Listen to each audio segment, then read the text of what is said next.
과거에 그 중학교 교과서에서 미국 유명한 소설을 이렇게 읽었던 기억이 납니다. 아마 우리 나이 드신 분들 기억하실 건데 큰 바위 얼굴이라고, 지금은 아마 없지 싶은데 옛날에 중학교 교과서에 실려 있었던 미국 소설이죠.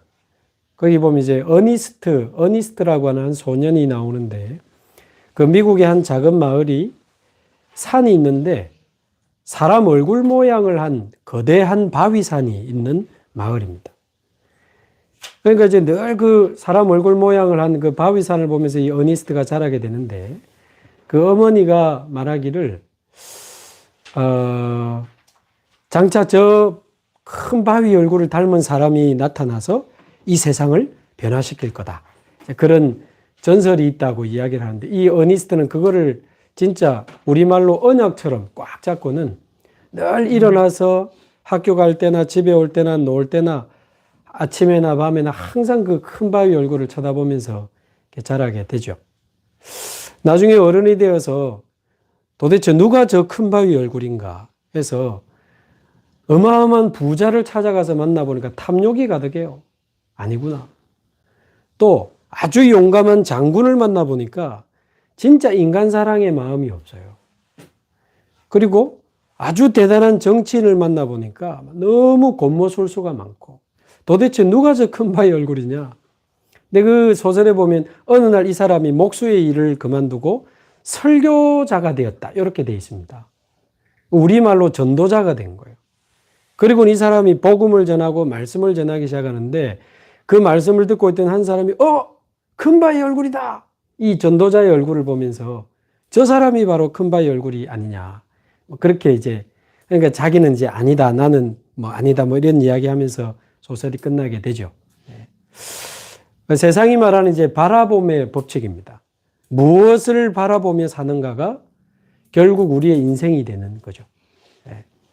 그러나 우리는 세상이 말하는 그런 바라봄의 법칙이 아니고, 하나님이 주신 언약이 나의 꿈이 되고, 그 하나님 주신 그 언약의 꿈을 날마다 바라보고 생각하고 묵상하고 기도할 때 어느 날 하나님이 그 언약을 이루시는,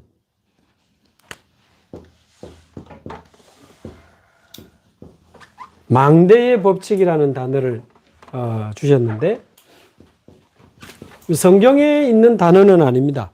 그런데 언약적 관점에서 이 바라봄의 법칙을 설명하기 위해서 이렇게, 망대는 포도원을 지키기 위해서 또는 성벽을 지키기 위해서 성벽 위에 높은 망대를 세워가지고 거기에 파수꾼이 서서 그 성을 지키며 이렇게 멀리 바라보고 성도 바라보고 이렇게 하는데, 하나님 주신 언약의 꿈을 꾸는 그 망대를 세운 사람이 결국 하나님의 그 언약이 성취되는 것을 보게 된다라고 하는 이제 망대의 법칙입니다.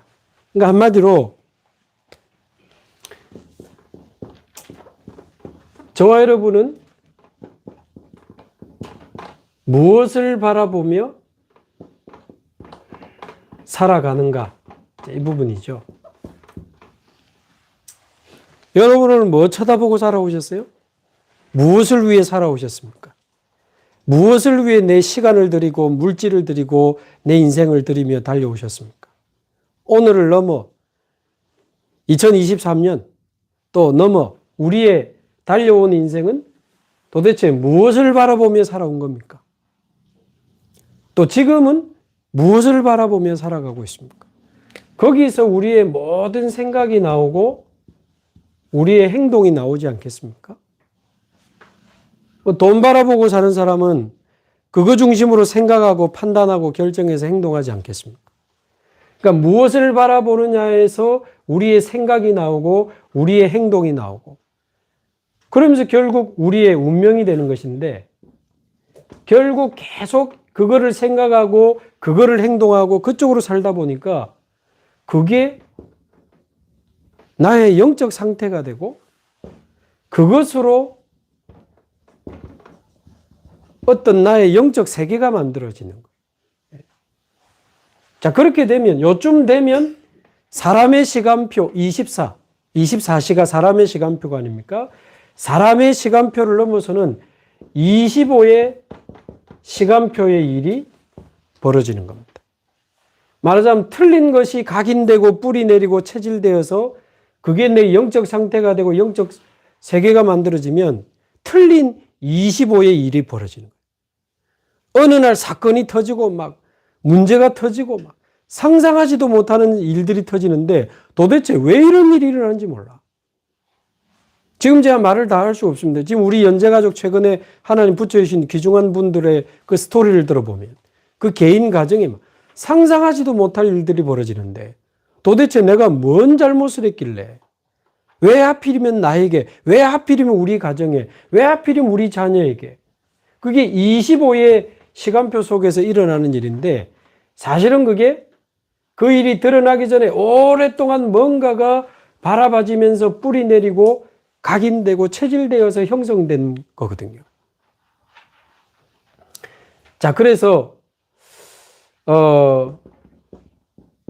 사람 바라보고 살아가면 진짜 실망할 것밖에 없고 상처받을 것밖에 없습니다. 그 가족도 우리가 사랑하고 이해하고 도와야 될 대상이지 믿고 바라볼 대상은 아닙니다. 근데 사람 믿고 사람 바라보다가 상처받고 그러다가 터진 문제 바라보면 진짜 미치는 거죠. 도대체 왜 이런 문제가, 왜 이런 사건이 터지는지. 그러니까 사람을 바라보고 문제를 바라보고 사건을 바라보고 왜 나에게 이런 어려움이 있는지 환경을 자꾸 바라보고 있으면요. 그쪽으로 영적 상태와 영적 세계가 만들어진다니까요. 뭐 원망할 것밖에 없고 불평할 것밖에 없고 낙심할 것밖에 없지. 그러다가 육신적인 거, 인간적인 거, 세상적인 거, 돈, 명예, 성공 뭐 이런 거 늘 바라보면서 살다 보면요. 심지어는 신자라고 하면서도 어느 날 불신자 비슷한 상태가 돼버려요. 신자인데 몇십 년 다닌 집사님, 권사님, 장로님, 심지어 저같이 교역자인데도 표정 관리하지 실제로는 다른 걸 바라봐 버리면 그쪽의 영적 상태와 영적 세계가 만들어져서 어느 날 25의 사건이 벌어진다니까요. 우리가 교회를 다닌다고 하면서도 예배를 드린다고 하면서도 교회 안에서마저 육신적인 거, 인간적인 거, 세상적인 거 바라봐 버리면요. 교회 안에 시험 들 거 진짜 많습니다. 시험 들고요. 상처받고 상처 주고 교회 안에서 내 이익을 따지고 내 손해를 따지고 이래 보세요. 싸울 일밖에 없어요. 이상해져 버립니다. 자, 그래서 저와 여러분은 그러면 무엇을 바라보며 살아야 할 것인가에 대한 부분이 되는 거죠. 그래서 저와 여러분이 어떤 경우에도 어떤 문제, 어떤 사건, 우리 가정, 우리 자녀, 우리 산업 모든 부분에 어떤 문제가 터졌다 할지라도 하나님이 살아계시다면 낙심할 필요 없고 우리가 하나님의 자녀가 맞다면 낙심할 필요 없고 하나님이 우리와 함께 계시는 게 맞다면 낙심할 필요 없습니다. 반대로 하나님 돌아가셨다면 본격적으로 낙심해야 되지만 하나님 살아계신 게 맞고 우리가 하나님 자녀가 맞고 하나님이 우리와 함께 하시는 게 맞다면 낙심할 필요 없습니다. 그럼 뭐 해야 되겠습니까? 절대 낙심하지 말고 하나님을 바라보는 기도의 망대를 만들자는 거죠.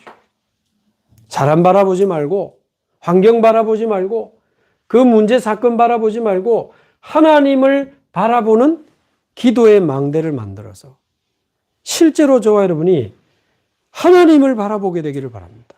하나님을 바라봐야 됩니다. 시편 62편에 보면 나의 영혼아 잠잠히 하나님만 바라라. 하나님만 바라라. 정확하게 해석하면 다윗이 자기 영혼을 향해서 선포하는 메시지입니다. 딴 사람에게 하는 말, 나의 영혼아 흔들리지 말고 낙심하지 말고 머리 쓰지 말고 사람 의지하지 말고 나의 영혼아 잠잠히 하나님만 바라라. 하나님만 바라보라. 나의 구원이 그에게서 나오는도다. 나의 소망이 그에게서 나오는도다. 나의 힘과 반석과 요새가 되시는 하나님. 창조주 하나님, 창조주 나의 하나님, 오늘도 창조의 영으로 나를 충만하게 하옵소서. 아무것도 할 수 없는 나를 하나님 불쌍히 여겨주시고 창조의 능력으로 나의 영을 새롭게 하시고 내 마음과 생각을 치유하시고 하나님 나에게 힘을 주사 하나님의 능력으로 하나님의 역사로 우리 가정도 살리고 우리 직장도 살리고 모든 이 사건 가운데 하나님의 영광을 나타내게 하옵소서. 나중에 말씀드릴 거지만요. 우리가 진짜 창조주 나의 하나님을 바라. 아침에 밤에 정말 하나님을 바라보는 조용한 시간 한번 가져보시기 바라고요. 깊은 시간. 진짜 하나님의 자녀는 눈만 감아도 역사 일어나기 시작합니다. 눈만 감아도 치유되기 시작합니다. 오늘도 낮에 뭐 구체적인 이야기는 궁금해하지 마시고 복잡한 겁니다. 머리가 아파. 도대체 이거 어떻게 눈을 감고 창조주 나의 하나님 아무것도 문제되지 않습니다. 나를 창조의 영으로 충만하게 하옵소서. 누가 문제고 내가 살아나 버리면 나에게 하나님 역사 일어나면 끝나는 거니까 나를 변화시켜 주옵소서. 하나님 바라보는 시간 잠시 가졌는데요. 이게 뭔가 생각이 달라지고 제가 판단이 달라지고 이게 조금씩 달라지기 시작하는 거예요. 그게 작은 시작이지만 나중에는 큰 차이를 가져오죠. 히브리서 12장 2절 나중에 찾아보십시오. 믿음의 주요 또 우리를 온전하게 하시는 예수를 바라보자. 예수를 바라보자. 그는 자기 앞에 있는 기쁨을 위하여 부활을 통해서 우리에게 구원을 주시는 그걸 말하겠죠. 자기 앞에 있는 기쁨을 위하여 십자가의 그 부끄러움을 참으시더니 하나님 보좌 우편에 앉으셨느니라. 그렇게 있습니다. 그 예수님 십자가에서 사단과 원죄와 모든 재앙과 지옥을 끝내신 그리스도 되신 그 예수님 부활하셔서 하늘 보좌 우편에 앉으신 그 예수님을 바라볼 때 우리 인생에 역사하는 사단, 재앙, 지옥은 이제 떠나가기 시작하는 겁니다. 자, 요한복음 14장 16절에서 27절에 보면 성령 그가 오시면 너희 속에 너희와 함께 영원토록 계시면서 26절에 보면 성령 그가 너희에게 모든 것을 가르치실 것이요. 그렇게 되어 있습니다. 성령께서 우리에게 모든 것을 가르치시고 모든 것을 생각나게 하시면서 27절 세상이 알 수 없고 줄 수 없는 참 평안을 우리에게 주시겠다고 약속되어 있습니다. 그러니까 하나님, 예수 그리스도, 성령님 그야말로 이 성삼위 하나님의 영으로 나를 충만하게 하옵소서. 성삼위 하나님을 바라보시기 바라고요. 성삼위 하나님이 앉으시고 다스리시고 역사하시는 그 센터가 보좌 아닙니까? 이 보좌의 능력으로 역사하시도록 시공간 초월하는 주의 천사와 천군을 보내사 어두운 내 마음의 빛을, 어두운 우리 가정의 빛을, 어두운 우리 이 흑암으로 뒤덮인 우리 직장의 빛을 빛으로 역사해 주시옵소서. 그래서 하나님 우리를 통해서 정말 이 시대가 살아날 수 있도록 우리 잘 아는 393으로 하나님을 바라보는 기도의 망대. 듣지만 마시고 외우지만 마시고 실제로 하나님을 바라보는 조용하고 기쁜 시간 가져보시기 바랍니다. 말씀을 들으면서 또 찬양을 들으면서 할 수도 있고 운동하면서 또 쉬는 시간에 빈 시간에 아주 조용하고 깊은 시간에 성삼위 하나님을 바라보는 성삼위 하나님의 영으로 나를 충만케 하시고 보좌의 능력으로 내게 역사하사 삼시대 살리는 축복의 문을 열어 주옵소서.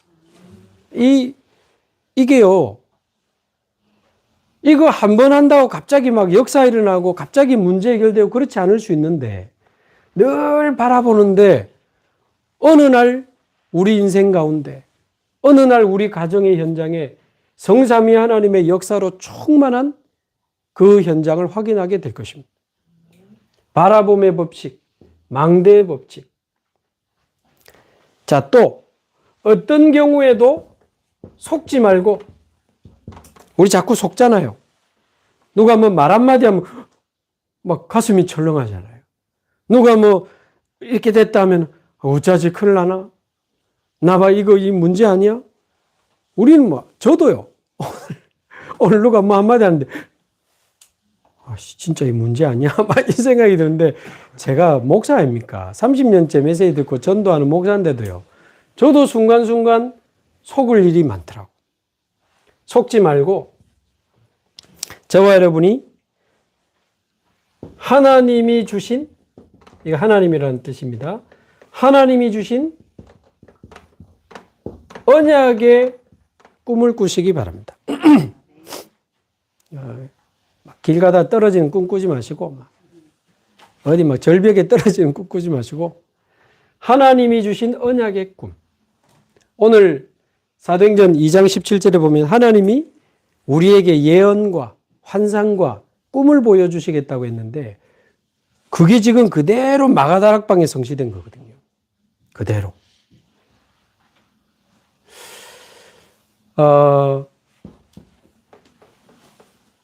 우리 연재가족 중에는 지금 우리 교회를 몇 년 다니고 또 몇십 년 다니고 최근에 오고 그렇지만 아직 가정이 복음화되지 않은 우리 성도들이 많이 있습니다. 흔들리지 마시고 창세기 12장 1절에서 3절, 내가 너로 복의 근원이 되게 하고, 저는 이 언약을 잡은 지 수십 년 됐습니다. 복의 근원이 뭡니까?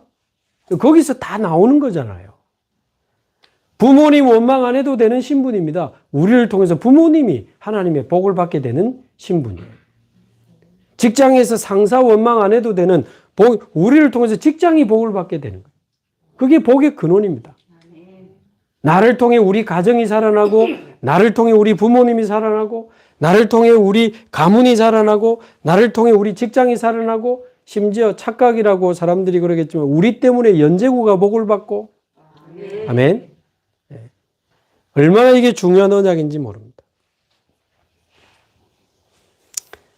저희 어머니가 그 전라도 임자도라고 하는 섬에서 태어나가지고 이제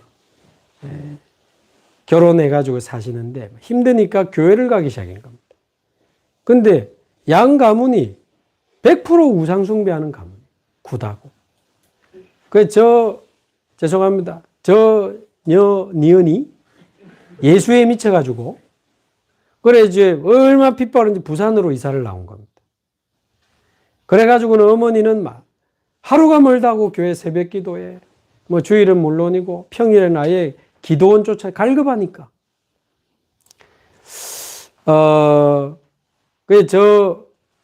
그 여자가 예수에 미쳐가지고 지금 이제 막 집안을 다 말아먹는다고. 자녀들 때가 다 교회를 데리고 다니니까. 친척들이 얼마나 욕을 하고 핍박했는지 모릅니다. 저희 아버지도 참 좋은 분인데 그런 거에 이제 휘말리니까 교회에서 예배 드리는데 와가지고 막 머리 잡고 나가기도 하고요. 성경책 찢어가지고 옛날 재래식 화장실에 똥통이라고 그러죠. 거기 빠뜨려. 우리 어머니 울면서 그 씻는 모습 제가 지금도 기억나거든요.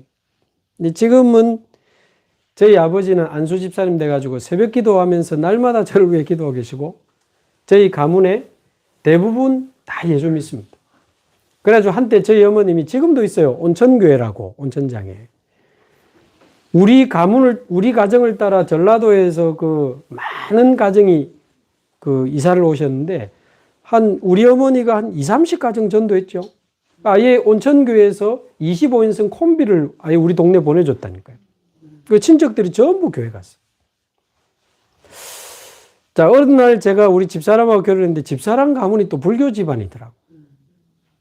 그래가지고는 이제 우리가 뭘 특별히 했습니까? 아닙니다. 그냥 결혼해서 이제 빛의 가정의 언약 말씀 붙잡고 복음 누리고 계속 기도하고 전도하고 그랬는데 1년 만에 원래 그 불교가 심한 집안이라 예수 믿는 신랑감 데리고 오면 호적에서 바쁜다 그랬거든요. 우리 집사님한테. 근데 예수 믿는 사람을 데리고 온 게 아니고 그 당시 전도사를 데리고 온 겁니다. 그래서 저도 허락 안 해주는 거 아니야? 이래 조마조마해가지고 갔는데 지금도 기억납니다만은 처음 봤을 때 저를 한번 위아래 훑어보더니 뭐 결혼식은 교회에서는 안 되네 그러시더라고. 그 말은 일단 결혼 허락이 포함된 거 아닙니까? 그래가지고 저 금정구청에서 결혼식 했어요. 이렇게 뭐 결혼식장 좋은데 얻을 그 돈도 안 되고 전도사가 뭐 돈이 있습니까? 그랬는데 1년 뒤에 제일 장녀 되시는 이제 그 우리 집사람 큰언니가 남편이 장교거든요. 그 당시 소령, 대령으로 이제 전역하셨는데 1년 만에 웬일입니까? 예수 믿고 싶다고. 그래도 이제 제가 전도사니까 저에게 와서 복음을 전해드려. 그게 말이 되겠어요? 그래서 제가 덕평신학교 다닐 때 그 당시 남양주에 있었는데 남양주의 군부대 쪽에 가서 들어보니까 우리 그 형님이 정말 괜찮은 분이에요. 제가 본 남자 중에 진짜 멋있고 괜찮아요. 근데 군 생활하다 보니까 이런저런 사고들이 터지는데 그때마다 이분을 도와준 분이 다 예수 믿는 장군들이라. 마음에 언젠가는 나도 예수 믿고 싶다는 생각을 사실은 오래 했대요. 근데 그때 당시 또 무슨 사건이 터졌는데 이제 딱 결단을 한 겁니다. 예수 믿기로. 그래서 제가 가가지고 이제 복음 전하니까 그 우리 집사님 언니 되시는 분이 눈물을 이렇게 훔치면서 예수님 구주로 영접하더라고. 그래서 제가 덕평에서 남양주까지 차로 한 2시간 정도 됐는데 매주 일주일에 한번 다락방을 갔는데 그 다음 주에 가니까 남편 되시는 형님을 데려다 놓으셨더라고. 그날 또 예수님 영접하고. 그날로 지금까지요. 약 20년이 넘었는데 변함없이 신앙생활 얼마나 잘하는지 몰라요. 그리고는 다가오는 뭐 추석인가 구적인가 명절이 됐는데 처갓집 다 모인 자리에서 우리 그 집사람 언니 이분이 멍석을 깔아주시더라고. 처갓집에서는 제가 이제 장서방 아니겠습니까? 오늘 우리는 장서방의 메시지를 들어야 된다. 어머니 우리가 일평생 절에 가고 이렇게 뭐 점도 치고 했지만 솔직히 우리 된 거 뭐 있나? 그러면서 오늘 장서방 이야기를 한번 들어야 된다. 그래가지고 이 장서방이 메시지를 한번 했다는 거예요. 네, 그날 예수님 영접하고. 그러니까 제가 뭘 노력해가지고 막 몸부림치고 그런 게 아니고 어느 날 복의 근원에 언약 붙잡고 계속 복음 누리면서 기도하고 내 현장에서 응답받고 있는데 어느 날 하나님이 가문 복음화의 문을 여시는 거예요. 오늘 새벽 기도도 말씀드렸지만 저희 어머님은 자나깨나 저희 외할머니하고 같이 우리 삼형제 전부 목사 되게 해달라고. 진짜 5대양 6대주를 날아다니면서 복음 전하게 해달라고. 진짜 기가 따갑도록 들었는데요. 저는 교회 떠나려고 했던 사람 지금 목사가 돼 있고 제 바로 위에 형님도 목사고 큰형님은 전도사님이고 부족하지만 대면 요즘 비대면으로 5대양 6대주를 날아다니고 있는데 하나님이 우리에게 주신 이 언약의 꿈을 절대 흔들리지 마시고 유 목사님도 그 이야기 아닙니까? 아들 우리 유 목사님 다리 붙잡고 그렇게 날마다 기도했는데 속으로 나 지금 교회도 안 나가는데 무슨 목사 되게 해달라고 세계복음하는 주의 종 되게 해달라고. 근데 지금 그 응답을 받고 있잖아요. 이 하나님이 하시는 일이 언제 어떤 일이 일어날지 아무도 모르는 거예요. 베드로전서 2장 9절 저와 여러분을 향해 왕같은 제사장이요 빛을 전하는 선지자라고 말씀하셨습니다.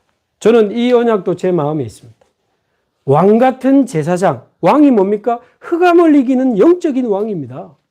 제사장이 뭡니까? 모든 재앙과 사람들을 살리고 치유하는 영적 제사장입니다. 모든 재앙이 떠나가는 제사장.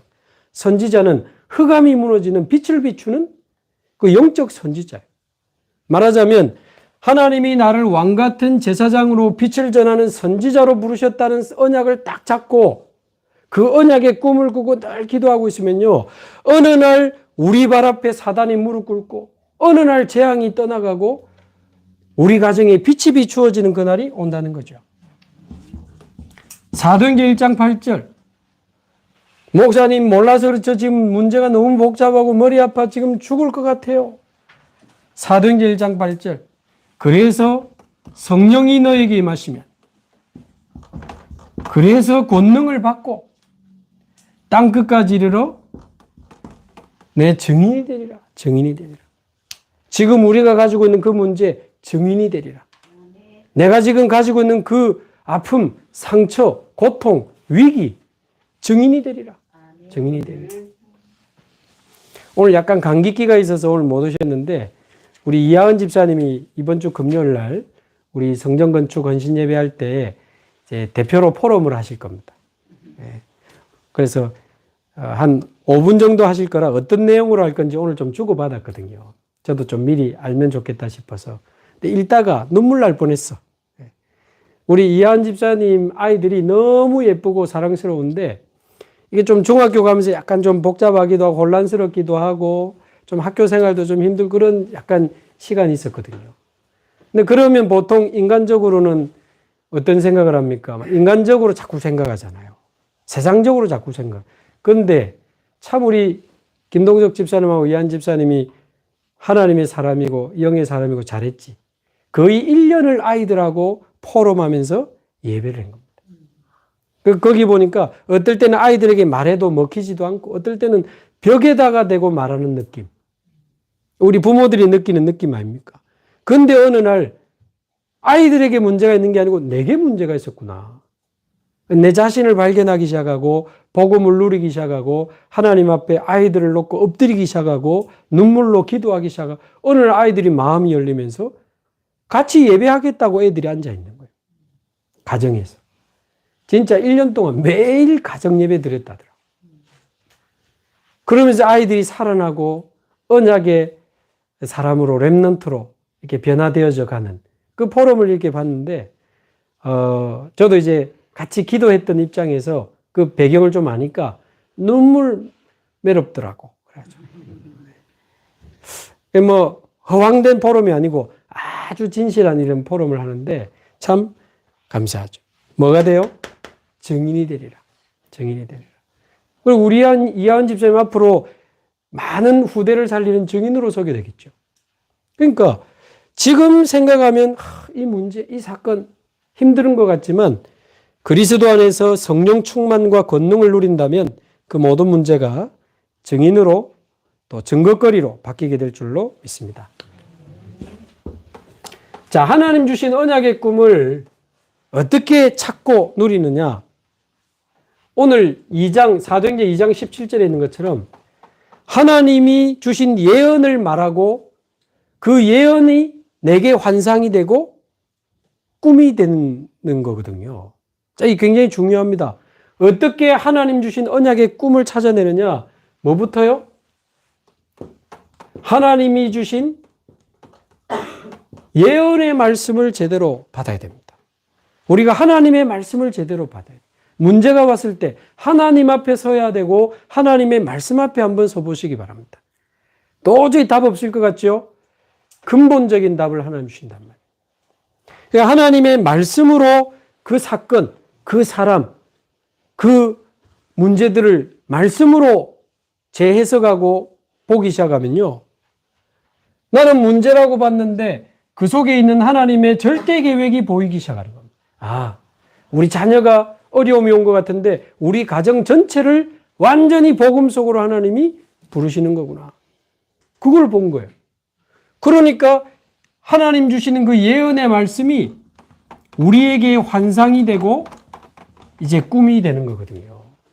그러니까 아까 말씀드린 대로 복의 근원, 왕같은 제사장, 증인이 되리라. 이런 언약의 말씀, 예언의 말씀이 우리 마음에 담기면 이게 우리의 환상이 되고 우리의 꿈이 되면 우리의 기도가 되면 어느 날 하시는 겁니다. 자, 그러면 2023년도를 시작한 이 원단 메시지에는 많은 메시지가 있지만 저는 뭐를 잡았냐면 어떻게 우리가 세상을 살립니까? 이렇게 연약하고 부족한데 그래서 하나님 주시는 무한 세계의 힘을 얻어라. 저는 이 말씀, 이 예언의 말씀을 언약으로 잡았단 말이에요. 무한 세계, 명상운동하는 사람이 말하는 그거 말입니까? 아닙니다. 무한 세계, 뭐 우주의 능력 아닙니다. 그 사람들이 죽었다가 깨나도 말 못하는 단어가 보좌. 하나님이 다스리시는 그 보좌의 힘과 능력, 하나님이 다스리시는 이 세계와 우주에 하나님의 그 어마어마한 무한 세계의 힘으로 나를 충만하게 하사 모든 것의 근본을 바꾸는 도전을 시작하게 하옵소서. 저는 이걸 잡았단 말이에요. 드러난 것만 바꾸지 말고 우리 올해는 근본을 바꾸는 응답을 누립시다. 여러분, 근본을 바꾸려면요, 그 사람의 근본이 바뀌어야 되고 우리 집의 근본이 바뀌어야 되고 우리 경제의, 산업의, 인간관계의 근본이 바뀌어야 되는데, 근본이 바뀌려면 어떻게 돼야 됩니까? 근본 문제가 드러나야 되고 근본 상태가 드러나야 돼요. 그래야 근본이 바뀌죠. 그러니까 드러났을 때 놀라지 말아야 됩니다. 당황하면 안 돼요. 언약의 눈으로 보고 말씀의 눈으로 보고, 아, 하나님이 근본을 바꾸는 시간표를 지금 주시는구나. 어떻게 말입니까? 무한 세계의 힘으로 우리 인생이, 우리 가정이 근본을 바꾸는 기회가 되게 하옵소서. 자, 여러분 어떤 원단 메시지를 잡았습니까? 자, 그리고는 세 번째, 매일 주시는 매일의 말씀이 있잖아요. 그러니까 주일날 주신 말씀, 매일 주시는 우리 새벽기도 때 이런 말씀, 그 말씀이 나의 꿈이 되기를 바랍니다. 내 안에 다 언약이 되고 꿈이 되면 어느 날 그 말씀이 성취되는 것을 보게 됩니다. 정말입니다. 여러분이 저를 아시잖아요. 우리 코로나 기간에 새벽기도 유튜브 생방송으로 시작하고 우리 한 게 뭐 있습니까? 근데 최근에 보면 하나님이 계속 문 열어주시잖아요. 그거는 누군가가 뭘 잘한 게 아니고 하나님의 언약이 이루어지는 시간표가 온 겁니다. 하나님 주시는 언약의 꿈이 이루어지는 시간표가 왔을 뿐이에요. 그러니까 우리 모든 연재가족들이 나서 더 많은 사람들에게 복음 전하고 말씀 운동하고 제자 세우고 전쟁의 시스템을 깔아야 되죠. 그러니까 매일 주일 예배, 토요 예배, 그리고 하여튼 그 새벽 기도, 이번 구정이 뭐 얼마나 자꾸 뭘 먹이는지, 유튜브 생방송 해야 되는데 얼굴 뒤룩뒤룩 하면 안 되잖아. 혼자 막 살 빼고 얼굴 막 문지르고. 제가 이래봬도 유튜버이기 때문에 몸매 관리를 좀 해야 되는데 이 구정 때 힘들더라고. 왜 막 혼자 집에서 이해해 주시기 바랍니다. 그냥 재미로 드린 말씀이고, 우리 새벽기도 얼마나 좋습니까? 주일날 은혜 받고 새벽기도 늘 할 수 있으니까요. 우리 정 집사님 오셨지만 또 우리 집사님도 여러 시간을 통과하는 중에 그 무엇보다도 새벽기도 내 인생에 새벽기도 할 줄은 꿈에도 몰랐다 그러시더라고요. 그래서 문제도 문제지만 그 문제를 통해서 영적 시스템 만들어준 게 너무 감사하다고 하나님께 그렇게 포럼하시더라고요. 그러니까 나는 문제를 바꾸려고 했는데 어느 날 보니까 완전히 하나님 바라보는 사람, 기도의 사람, 언약의 사람, 믿음의 사람, 증인으로, 전도자로 하나님 우리를 싹 바꾸는 거거든요. 마지막으로 부활하신 주님이 주신 부활 언약의 메시지, 부활 언약. 마태복음 28장에 보면 모든 민족으로 제자 삼아라. 모든 민족으로 제자, 237개 나라 정도 되죠. 전 세계 나라 숫자가 237 나라 복음화. 모든 민족으로 제자 삼아라. 마가복음 16장에 내 이름으로 귀신을 쫓아내며 병든 자에게 손을 얹은 즉 나으리라. 치유. 영육간에 병든 사람 너무 많아요. 앞으로 우리 정 집사님과 그 치유 사역을 위해서도 여러분 기도 많이 해주시기 바랍니다. 우리 집사님이 그쪽에 237 나라 치유하는 언약과 비전과 꿈을 가지고 계시거든요. 하나님이 앞으로 중요한 일들을 또 우리 성전이 건축 때문에 같이 할 수 있겠죠. 그래서 237 치유. 요한복음 11장에 21장에 보면 내 어린 양을 먹이라. 서밋. 우리 후대를 영적 서밋으로 만들어서 세상에 파송하는 겁니다.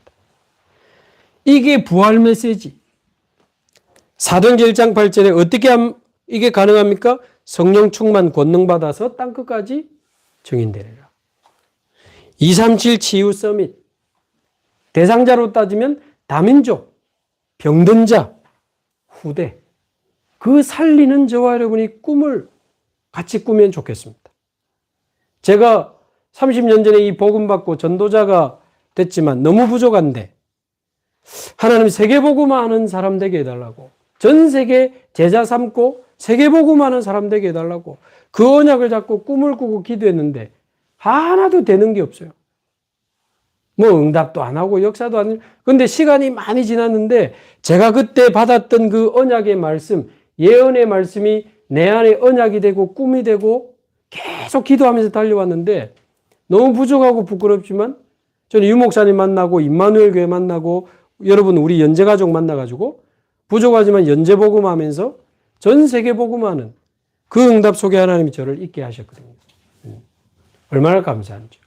이번 주도 지금 우크라이나에서도 전화 오고 2월 달부터 미얀마에서 지금 또 전화 오고 미국에 또 전도자들에게 보낼 메시지 또 녹화도 해야 되고 지금 일본 신학교, 미국, 일본, 중국, 미얀마, 우크라이나, 스리랑카, 인도, 내일 또 스리랑카, 인도 해야 돼요. 줌으로.